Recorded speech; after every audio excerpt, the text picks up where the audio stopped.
Good afternoon, and welcome to the Boyd Gaming third quarter 2025 earnings conference call. My name is David Strow, Vice President of Corporate Communications for Boyd Gaming. I will be the moderator for today's call, which we are hosting on Thursday, October 23rd, 2025. At this time, all lines are in listen-only mode. Following our remarks, we will conduct a question-and-answer session. If at any time during this call you require immediate assistance, please press star then zero for the operator. Our speakers for today's call are Keith Smith, President and Chief Executive Officer, and Josh Hirschberg, Chief Financial Officer. Our comments today will include statements that are forward-looking statements within the meaning of the Private Securities Litigation Reform Act. All forward-looking statements in our comments are as of today's date, and we undertake no obligation to update or revise the forward-looking statements. Actual results may differ materially from those projected in any forward-looking statement. There are certain risks and uncertainties, including those disclosed in our filings with the SEC, that may impact our results. During our call today, we will make reference to non-GAAP financial measures. For a complete reconciliation of historical non-GAAP to GAAP financial measures, please refer to our earnings press release and our Form 8-K furnished to the SEC today, both of which are available at investors.boydgaming.com. We do not provide a reconciliation of forward-looking non-GAAP financial measures due to our inability to project special charges and certain expenses. Today's call is being webcast live at boydgaming.com and will be available for replay in the Investor Relations section of our website shortly after the completion of this call. With that, I would now like to turn the call over to Keith Smith. Keith? Thanks, David, and good afternoon, everyone. The third quarter was another quarter of growth for our company, with revenues once again exceeding $1 billion, while EBITDA was $322 million for the quarter. After adjusting for our recent FanDuel transaction, we continued to deliver revenue and EBITDA growth on a company-wide basis, while margins were consistent with the prior year at 37% as we successfully maintained efficiencies throughout our operations. During the third quarter, play from our core customers continued its long-term growth trend, and we saw further improvements in play from our retail customers. This strength in play drove healthy gaming revenue growth across all three of our property operating segments and more than offset the weakness in destination business. Across the portfolio, our results reflect continued broad-based improvements in customer demand, sustained operating and marketing efficiencies, and the success of our capital investments focused on enhancing our property offerings. Now, turning to segment results. Our Las Vegas Locals segment posted revenues of $211 million and EBITDA of $92 million for the quarter.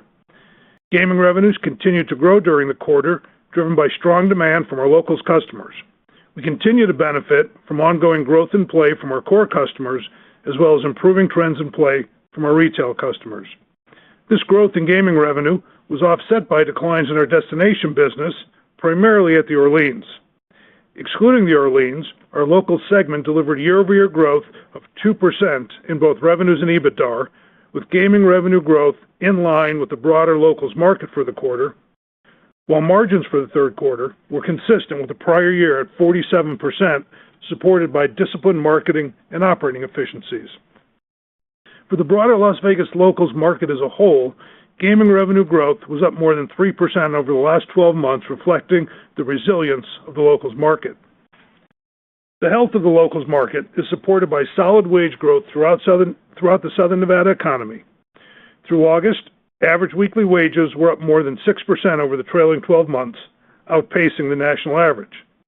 Over the last 10 years, the local population has grown at twice the national rate, reaching 2.4 million last year, and during the same time frame, per capita income in the Las Vegas Valley has grown by more than 5% on an annual basis, while total personal income in Southern Nevada has nearly doubled. An important driver of this growth has been the increasing diversification of the local economy. While hospitality has continued to grow over the past decade and currently represents approximately 25% of the local job market, job gains have been more substantial in other sectors.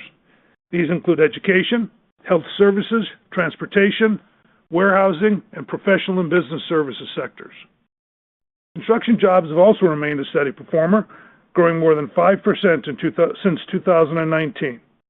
With more than $10 billion in projects currently underway across the Las Vegas Valley, construction employment should remain healthy well into the future.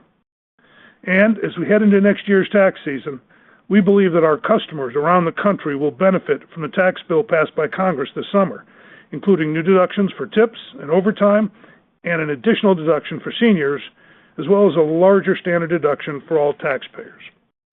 In all, the Southern Nevada economy remains resilient and is more diversified than ever, positioning our Las Vegas locals business for continued success. Next, in our downtown Las Vegas segment, revenues and EBITDA were in line with the prior year, supported by continued strength in play from our Hawaiian customers.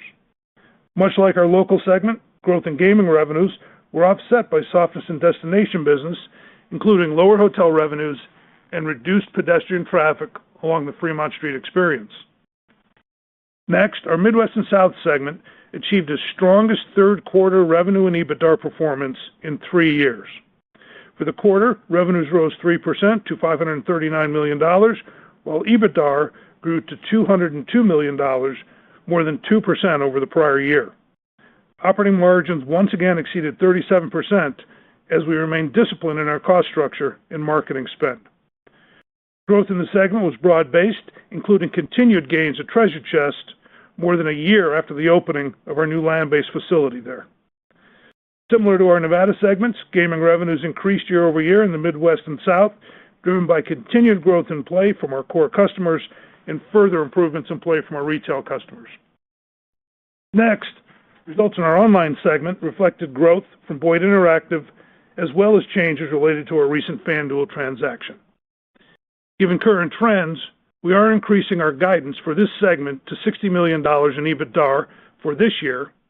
For 2026, we expect approximately $30 million in EBITDA from this segment. Finally, our managed business had another strong performance with continued growth in management fees from Sky River Casino. Demand has remained strong over the 3 years since Sky River opened, giving us and the Wilton Rancheria tribe great confidence in the growth potential of the property's ongoing expansion. The first phase of this expansion will add 400 slot machines and a 1,600-space parking garage upon completion in the first quarter of next year. Once this first phase is complete, we will begin a second phase that will further enhance Sky River's appeal by adding 300-room hotel, 3 new food and beverage outlets, a full-service resort spa, and an entertainment and event center. On its completion in mid-2027, we are confident this expansion will further strengthen Sky River's position as one of Northern California's leading gaming and entertainment destinations. So in all, the third quarter was another quarter of growth for our company. Across the country, we continue to see strengthening play from our core customers and improvements in play from our retail customers against the backdrop of consistent and efficient property operations.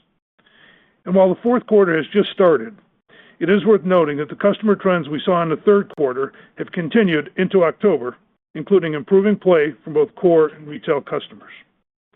Our strong operating performance is supported by the investments we are making throughout our portfolio as we enhance our casino floors, food and beverage outlets, and hotel rooms. Hotel room renovations will be completed early next year at the IP, and work is set to begin next month on a room renovation project at the Orleans. We are also continuing our modernization project at Suncoast with the complete transformation of our casino floor, as well as enhanced meeting and public spaces. While we are dealing with ongoing construction, we are encouraged that Suncoast's performance is in line with the prior year, further increasing our confidence in the long-term growth potential of this investment.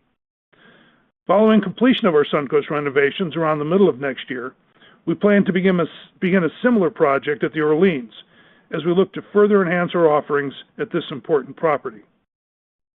In addition to these property enhancements, we are continuing work on our growth capital projects with an annual budget of $100 million per year. In September, we completed our expanded meeting and convention center in Ameristar St. Charles. By nearly tripling the size of its meeting space, Ameristar can now accommodate more and larger events. This will create incremental visitation from new customers as well as groups who had previously outgrown our space. We are already seeing great interest with strong bookings in the fourth quarter and into the next several years. In Southern Nevada, construction is progressing on Cadence Crossing, our newest Las Vegas locals property. Scheduled to open in the second quarter of 2026, Cadence Crossing will replace our existing Joker's Wild Casino with a modern and appealing gaming and entertainment facility. This investment will allow us to better serve the adjacent community of Cadence, one of the fastest growing master plan communities in the nation. And we are well positioned to keep pace with continued residential growth in the area, future plans for hotel, additional casino space, and more non-gaming amenities. Next, in Illinois, we are continuing the design and planning work for our new gaming facility at Paradise and expect to start construction in late 2026, pending regulatory approval. Finally, development is well underway on our most significant growth opportunity, our $750 million resort development in Norfolk, Virginia. Pending regulatory approval, we are just a few weeks away from opening our transitional casino at the site. And while we look forward to reaching this key milestone, our focus remains on the development of our permanent resort scheduled to open in November of 2027. This market-leading resort experience will feature a 65,000 square foot casino, 200-room hotel, 8 food and beverage outlets, live entertainment, and an outdoor amenity deck. In addition to offering the highest quality gaming experience in the market, we will have the most convenient location for much of the 1.8 million residents of the Hampton Roads region, as well as the 15 million tourists who visit nearby Virginia Beach each year. In all, our capital investments are delivering strong returns for our company, enhancing our competitiveness and supporting our long-term growth. At the same time, our substantial free cash flow and strong balance sheet allow us to continue returning capital to our shareholders. During the third quarter, we repurchased $160 million in stock and paid $15 million in dividends. So far this year, we have returned a total of $637 million to our shareholders. Share repurchases and dividends are important components of our balanced approach to capital allocation. We intend to maintain a pace of $150 million per quarter in share repurchases, supplemented by our recurring dividend. In closing, we are pleased to deliver another quarter of strong performance as we continue to execute on our strategy and create long-term value for our shareholders. During the quarter, we continue to benefit from strong growth in play from our core customers, as well as improving play from retail. Our capital investment program is delivering excellent returns and positioning us well for future growth. Our teams across the country are successfully maintaining efficiencies and delivering consistent property operating results. And we continue to return substantial capital to our shareholders while maintaining the strongest balance sheet in our company's history. Our success is a reflection of the dedication and contributions of thousands of Boyd Gaming team members across the country, and we are grateful for all that they do for our company and our guests. Thank you for your time today. I would now like to turn the call over to Josh. Thanks, Keith, and good afternoon, everyone. During the third quarter, play from our core customers continued its long-term growth trend, while retail customers' play also continued to improve. Management teams did their part, remaining focused on operating efficiently and generating returns from our capital investments. As a result, excluding the effects of our recent FanDuel transaction, we continue to deliver growth in revenue and EBITDA despite weakness in our destination business. We are continuing our capital investment program to enhance our guest experience while expanding our opportunities for growth. During the third quarter, we invested $146 million in capital, bringing year-to-date capital expenditures to $440 million. We now expect total capital expenditures for this year to be approximately $600 million. Our capital plans include approximately $250 million in recurring maintenance capital, an additional $100 million in maintenance capital related to hotel room renovation projects, $100 million in growth capital, which includes the recently completed meeting and convention space at Ameristar St. Charles and the ongoing Cadence Crossing development here in Las Vegas, and then finally $150 million or so for our casino development in Virginia. Our growth capital projects remain on budget and on schedule. In terms of our shareholder capital return program, we paid a quarterly dividend of 18 cents per share during the quarter, totaling $15 million. Also during the quarter, as Keith mentioned, we repurchased $160 million in stock, acquiring 1.9 million shares at an average price of $84.05 per share. Actual shares outstanding at the end of the quarter were 78.6 million shares, an 11% reduction in our share count since the third quarter of last year. Since we began our capital return program in October 2021, we have returned more than $2.5 billion in the form of share repurchases and dividends, while reducing our share count by 30%. Going forward, we intend to maintain repurchases of approximately $150 million per quarter, supplemented by our regular quarterly dividend. This equates to more than $650 million per year, or more than $8 per share. With strong free cash flow, low leverage, and ample liquidity, we are maintaining the strongest balance sheet in our company's history while continuing to invest in our business and return capital to shareholders. As you may recall, during the quarter, we closed on our transaction to sell our 5% stake in FanDuel. We initially used proceeds from that transaction to repay our Term Loan A balance and borrowings outstanding under our revolver. As a result, our total leverage ratio declined from 2.8 times at the end of the second quarter to 1.5 times at the end of the third quarter. Our lease-adjusted leverage declined from 3.2 times to 2.0 times. Finally, beginning with this quarter's financial results, we have provided the tax pass-through amounts as a separate line item on our GAAP income statement. Excluding the tax pass-through amount for this quarter, company-wide margins for the third quarter this year would have been 510 basis points above the margin we reported. In conclusion, with strong play from our core customer and improving trends among our retail customers, efficient operations, robust free cash flow, and a strong balance sheet, we have outstanding flexibility to continue executing our strategy for creating long-term value for our shareholders. With that, I'd like to turn the call to David to open the call for questions. David? Thank you, Josh. We will now begin our question and answer session. If you would like to ask a question, please press star then 1 on your touch-tone phone. You will hear a 3-tone prompt acknowledging your request. Should you wish to withdraw your request, please press star then 2. If you are using a speakerphone, please use your handset when asking your question. We will pause for a moment while we compile our list of questioners. Our first question comes from Barry Jonas of Truist. Barry, please go ahead. Hey, guys. Want to start on Vegas. Can you talk about what you see as the main drivers of the weakness you're seeing in the destination business, and just help us feel comfort that you think the non-destination business won't see any of that related weakness? Thank you. So maybe starting with the second half of your question, I think as we noted, we've seen strong play from our core customers, and as we look at the database here and the source of our revenue here in Las Vegas, our locals customers are performing extremely well, and our core customers are growing extremely well. The shortfall really was all about the destination business, has been kind of widely reported and talked about. How long that continues, we'll all have to see. We have seen, as we look at our kind of forward 90-day bookings in our hotels here in Las Vegas, we've seen improvements, still soft, but certainly better results than we saw 3 months ago. So, have we turned the corner? Hard to say, but the 90-day booking results certainly look better than they did 3 months ago. And Barry, one thing I would add to Keith's remarks is when we, pretty much the impact of the destination business, as we said in our remarks, are focused on the Orleans. So when you separate the Orleans from the rest of the business, you see a couple of things going on.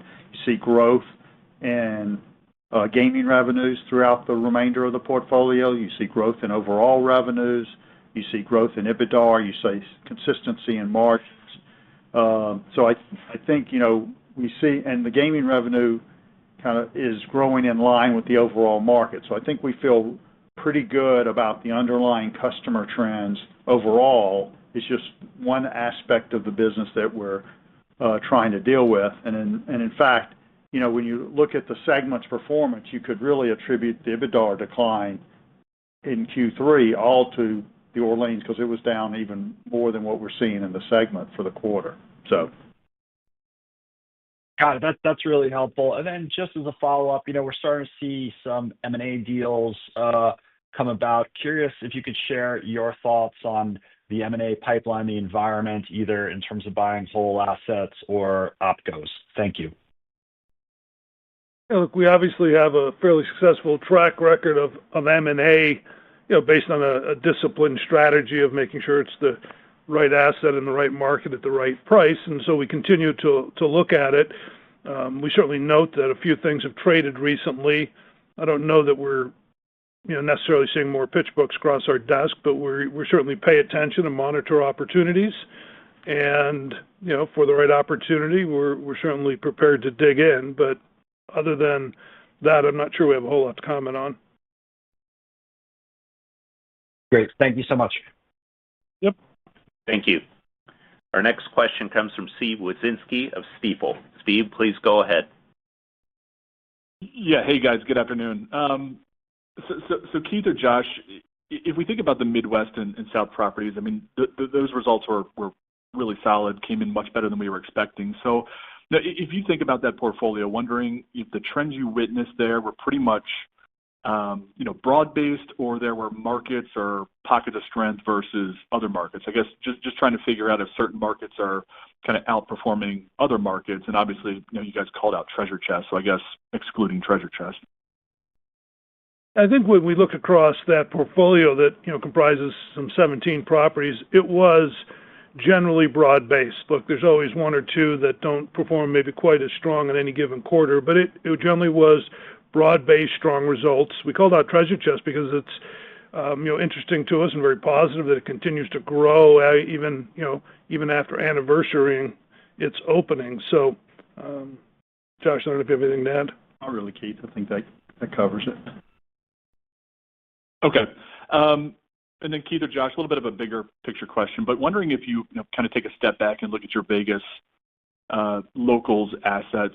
How do you think they're positioned today from a CapEx perspective? I mean, what I mean is, do you think the majority of your assets in that market are in a pretty good spot relative to your peers in that region? And or is it something where you guys might have to spend a little bit more across your portfolio over the next couple of years to keep up with some of that newer supply? I heard your comment about Orleans and Suncoast there.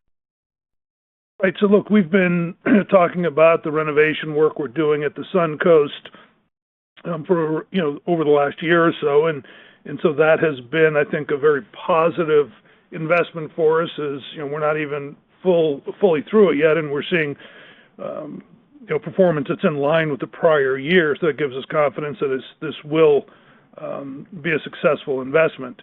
Look, the Orleans needs a little bit of an updating also. It's an important asset for us. Look, other than that, I think our portfolio of properties here in Las Vegas are well positioned.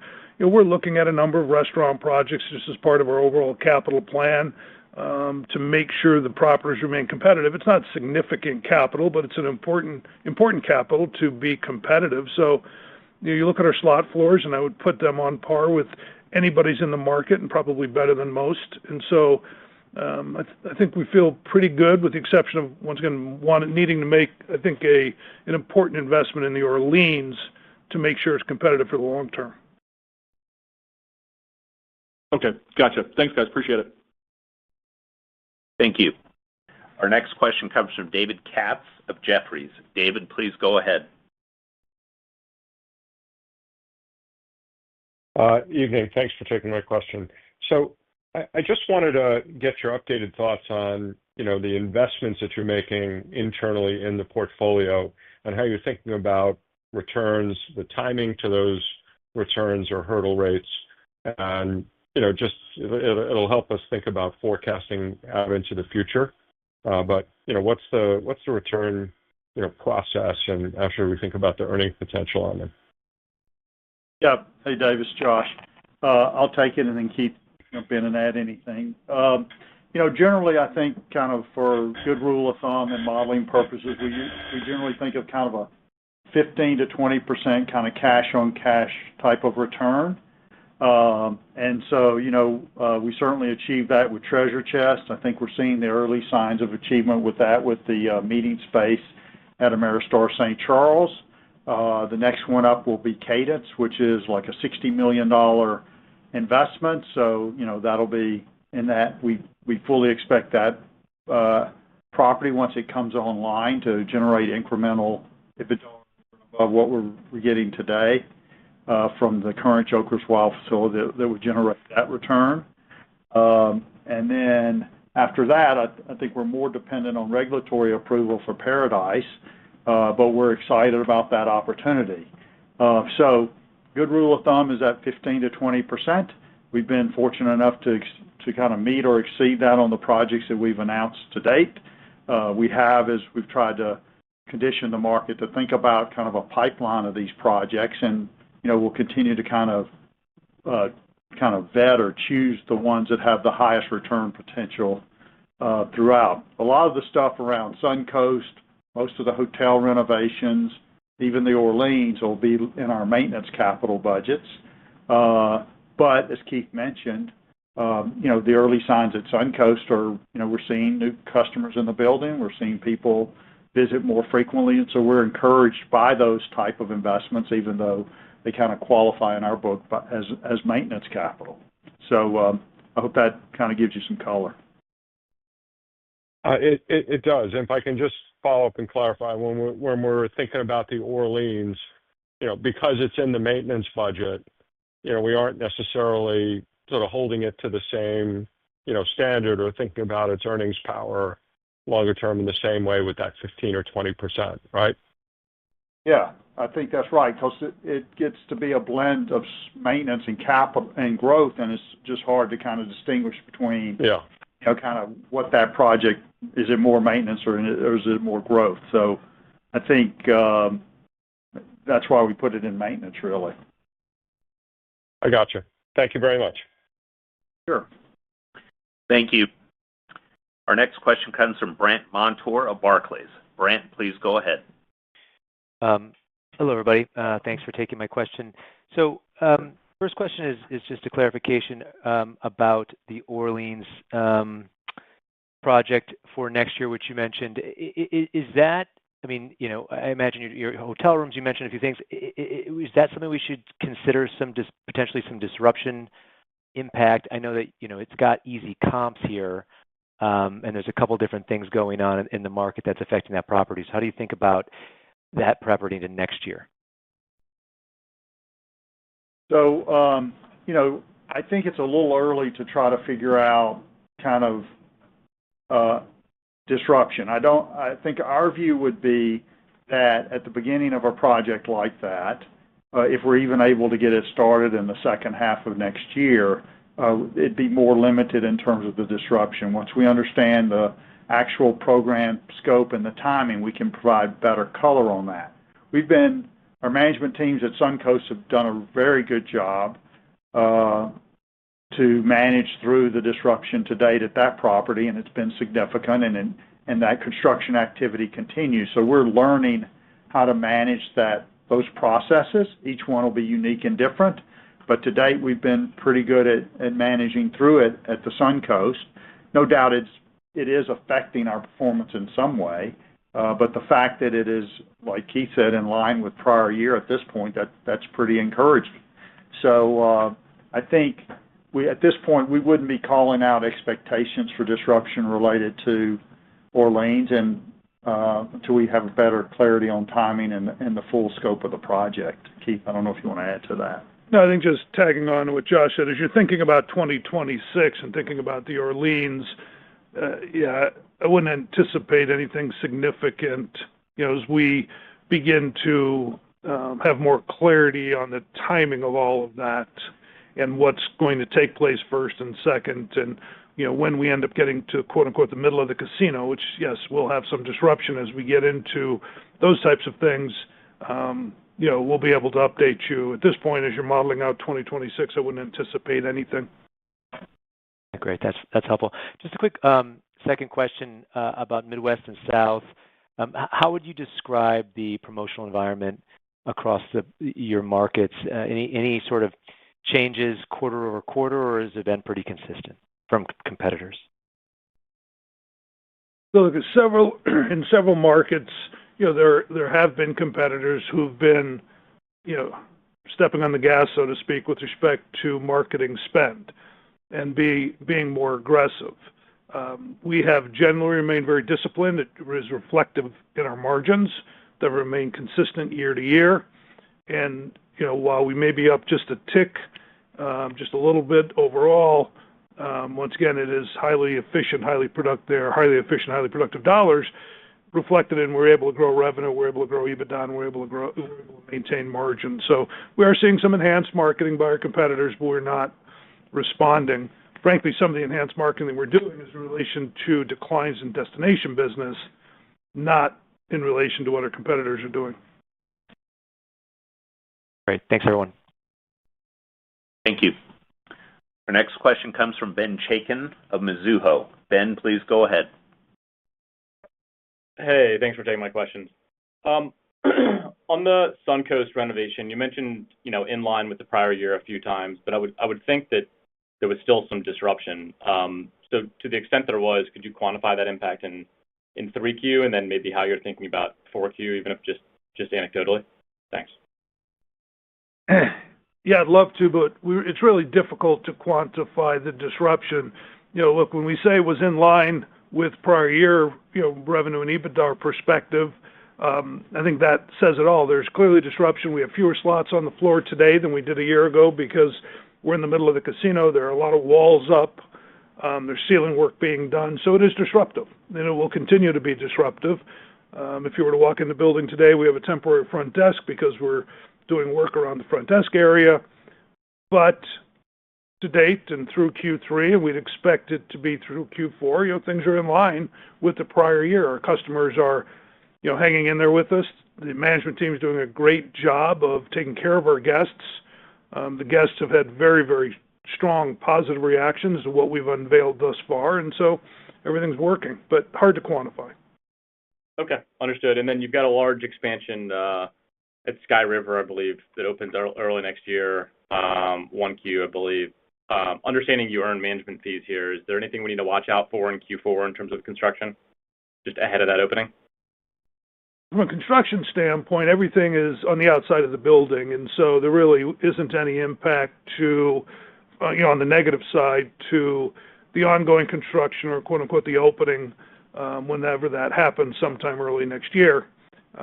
It's a parking garage along with some added casino space that will house the added slots. The second phase that I described, which includes a hotel tower and some more restaurants, also is on the outside of the building, and so there will be no immediate impact or construction disruption from that. Thanks. Thank you. Our next question comes from Steve Pizzella of Deutsche Bank. Steve, please go ahead. Good evening. Thanks for taking my question. Just curious, as we think about early next year, can you share any expectations you might have for a benefit from the tax bill? Yeah, Steve. I mean, it's a question we get asked quite a bit.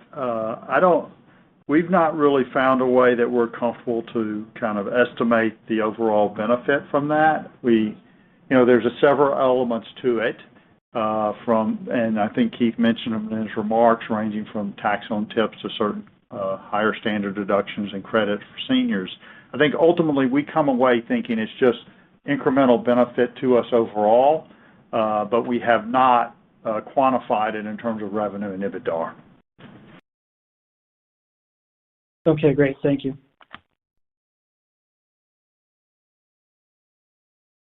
Our next question comes from John DeCree of CBRE. John, please go ahead. Hi, Josh. Hi, Keith. Good afternoon. Hey. John? Josh or Keith, I wanted to ask if you could provide a little color on kind of how the quarter played out and maybe cadence month to month. We kind of used the state GGR data to help us, but July and August looked pretty strong. September, maybe a little bit more mixed. So, any color you could give us on, kind of how the quarter played out, particularly in the Midwest and South regions. I think as we look across our portfolio, it was fairly steady. You have to take into account, like in September, where the holiday fell different, and therefore we got a little bit bigger benefit technically in August than we did in September. But, that's over the course of a 10-day period. It flips in one month versus the other. But when we look at kind of core trends in the business week to week, not a lot of fluctuation. Not a lot of fluctuation. So, know that I have anything else to add other than that. That's great, Keith. Thank you. And then maybe I know this one's difficult to kind of track given the limited data, but curious if you could give us a little bit more color again in the Midwest and South specifically on the retail play, some of the better trends you're seeing there. Is that kind of year-over-year growth in kind of spend? More customers come in the door, and if you have any guesses, number of theories, but kind of what might be driving that uptick in retail play. So it's a trend that actually has been going on for a couple of quarters now. We've actually been talking about it, and it continued in through the third quarter. With the improvements kind of increasing, so to speak. I think we're seeing generally on the rated side, increases in frequency and increases in spend. So both ADT or spend are going up and frequency is increasing, which are positive trends. Josh, I don't know if there's anything else to add. Yeah, I would just add, just to clarify for everyone, retail is two buckets. It's the lower end of the rated, that's what Keith was just talking about in terms of spend and frequency, and then there's the unrated component as well. So we can kind of understand what's going on with the lower end of the rated piece. What's interesting as a group is the unrated business has also been improving sequentially over time as well, and actually been a bigger driver of the retail component. So, both the low end of the retail rated piece that we know about and the unrated segment have both been kind of in lockstep improving year over year as we've moved through this year. And it's been a consistent trend. It's been very interesting to watch. Sounds good. Thanks, Josh. Thank you, Keith. Sure. Yes. Thank you. Our next question comes from Dan Politzer of J.P. Morgan. Dan, please go ahead. Hey, good afternoon, everyone. Thanks for taking my questions. I was wondering, maybe we can walk through the fourth quarter. It seems like there's a few moving pieces there, so maybe just to get some clarity. I think Tunica is closing in November. In Norfolk, I think there's a temporary casino that opens also in November. And then I don't know if I don't think you gave an update for managed and other, but then also that would help. And then any impact from the cybersecurity incident in the quarter. Thanks. I think as you think about Tunica, you should expect obviously a fairly negligible impact. I wouldn't adjust your models for anything related to that, or for Norfolk for that matter. We've talked in previous calls about this is a very small, modest, temporary facility, and our focus really is on the permanent. And so you assume that this will be a break even as you think about the fourth quarter, or even next year. As you think about the cyber event, once again, not much we can say other than what was in the 8K, which is it did not have any impact to our business operation. And, we've got cyber insurance to backstop us. There was a third question in there I lost track of. Well, no. The managed and other.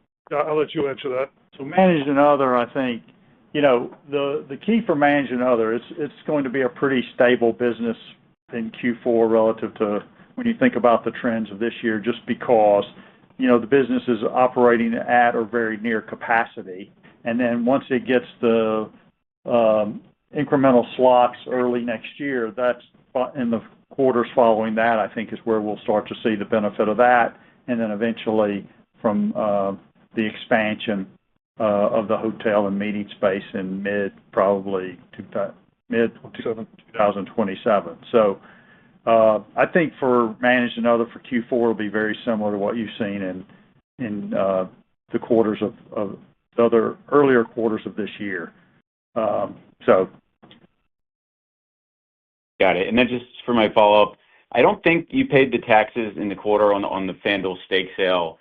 When can we expect that? And then along with the on the tax front, the one big beautiful bill, is there any impact or offset you could get from that may be applied here?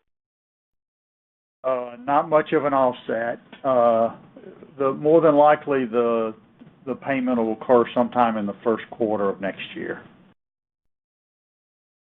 Thanks so much. Yep. Thank you. Our next question comes from Stephen Grambling of Morgan Stanley. Stephen, please go ahead. Hey, thank you. I was hoping you could dig into the balance sheet a little bit. Just how are you thinking about the optimal leverage of the business, particularly if M&A opportunities maybe don't come to fruition? Could we see that leverage tick back up, or what would you be looking to do in terms of optimizing the balance sheet longer term? Yes, Steve. So before the FanDuel transaction, our leverage was about 2.8 times, and our leverage target was around 2.5 times long term. As a result of the FanDuel transaction, which happened in late July, early August, our leverage is, as I stated in my remarks, around 1.5 times. I think based on just the capital plans that we have now, primarily related to Virginia coming up, the capital related to the permanent of Virginia, our leverage will tick up over time. It'll go back up to around probably in the next year and a half or so to around 2.5 times. I think,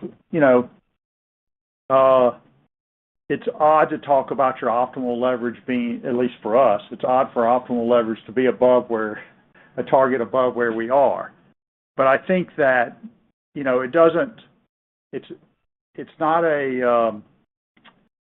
not something we strive to achieve given where we are today. To the extent that we have opportunities, I guess the way I would say it, in other words, we're not trying to hit the target just because we're at 1.5 times and we want to be at our target leverage. It could be that our leverage remains at 1.5 times over time.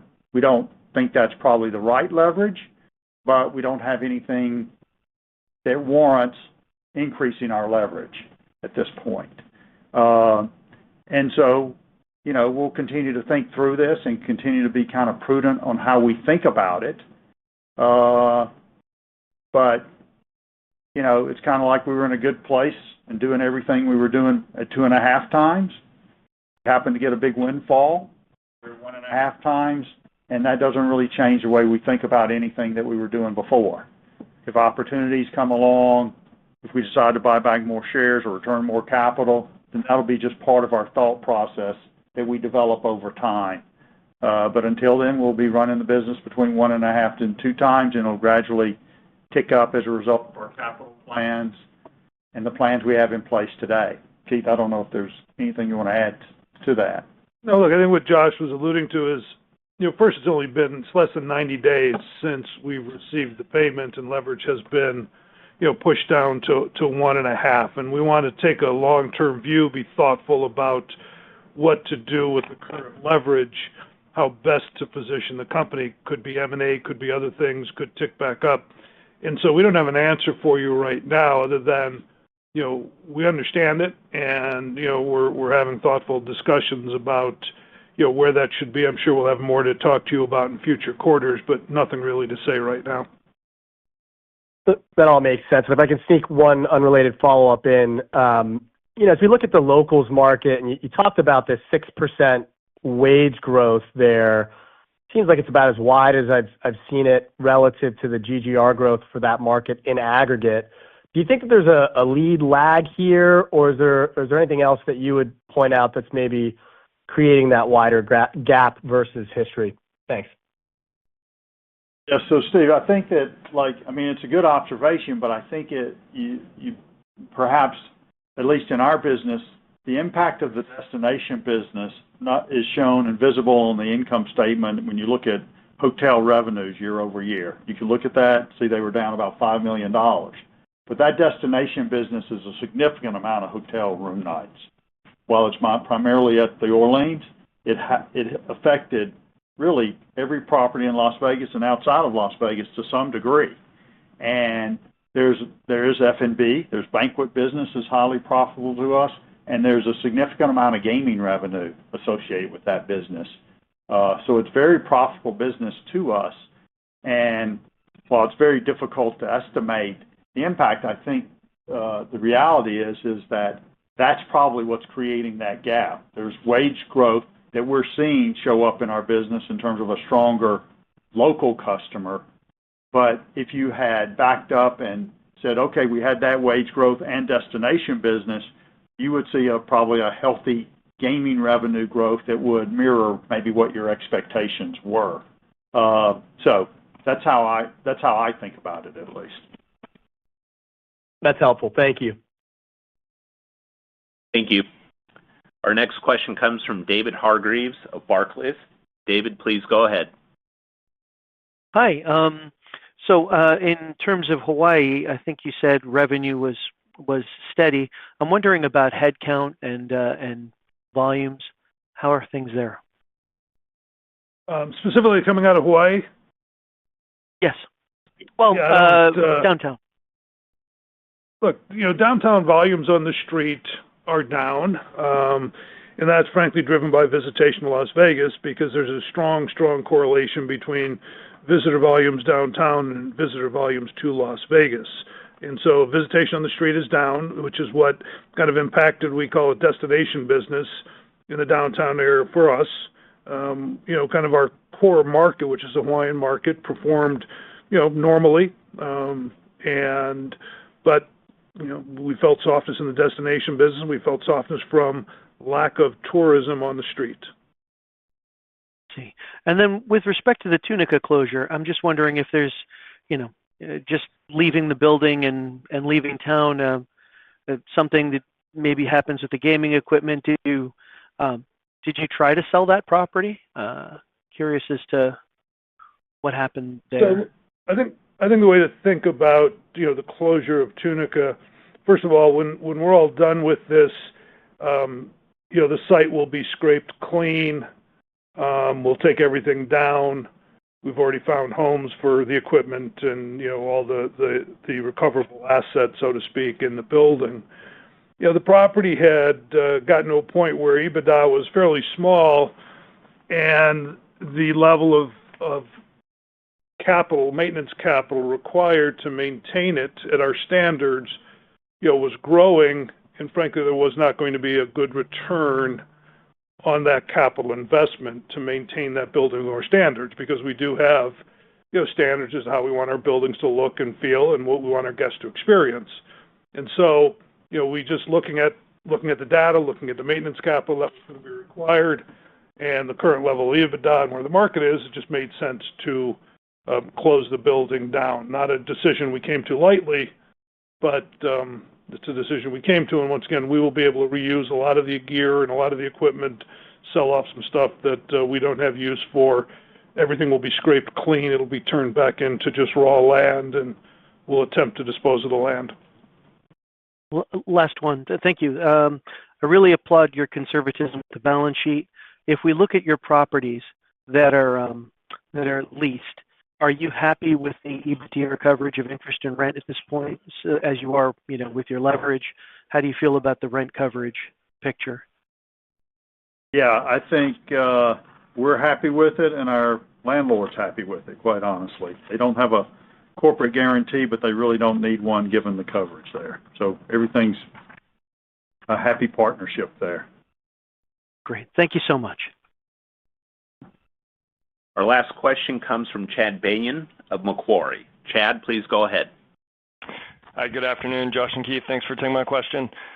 First one on the opening or start of Missouri sports betting. I know you have a partnership with Fanatics. I believe it might be the first with them, and I know that includes some of their branded retail sports books at your property. So could you maybe talk about anything you're willing to disclose in terms of the relationship, and then maybe future opportunities with this company given their ascension on market share that we've been able to track? Thank you. Yeah, so you're right. We have 2 properties in Missouri, Maristar, Kansas City, and Maristar, St. Charles, and both of them received, licenses, as did Fanatics yesterday when the Missouri Gaming Commission, issued licenses, so people could be prepared to open the 1st of December. It is our first relationship with Fanatics, and whether or not that expands, always hard to tell. It's a strong relationship thus far. We know some of the folks in that organization, so we have a good relationship there. And we'll see, once again, how it develops and what other opportunities exist to take that relationship further. Nothing really to report other than that at this point. Okay, great. And then in terms of some of the near term, I guess, inflection in Vegas and in the destination market, we met with a lot of the companies on the Strip in the past couple of weeks, and some pointed to November. Others obviously talked about F1 maybe being more of a good guy this year, and then the strength into Q1. Should all of that help you as well? And in terms of internal bookings, are you viewing maybe November as kind of an inflection point where you're starting to see good year-over-year growth? I guess that would be more downtown, maybe excluding Orleans with some of the things that you've talked about. Thank you. Yeah, so once again, I noted earlier that as we look at our kind of 90-day booking pattern today, sitting here today, or a week or so ago, it is much more positive than it was 3 months ago. And it's still soft, but it is significantly better than it was 3 months ago. And so that makes us, feel good about kind of the next several months, given those numbers. And that's, true for downtown as well as it is for our locals properties with hotels. So, we'll see how it all comes together as the Strip continues to do better, as occupancy and rate on the Strip continue to rebound. Clearly that will benefit us, just an indication that people are traveling again and coming back out. So, that will help us. But overall, our own bookings are, once again, better over the next 90 days than they were a couple of months ago. Thanks, Keith. Appreciate it. Yep. Thank you. This concludes our question and answer session. I'd now like to turn the call over to Josh for concluding remarks. Thanks, David, and thanks to everyone for joining the call and the questions we've received today. If you have any follow-ups, please feel free to reach out to the company. This concludes our call and can now disconnect. Have a good day.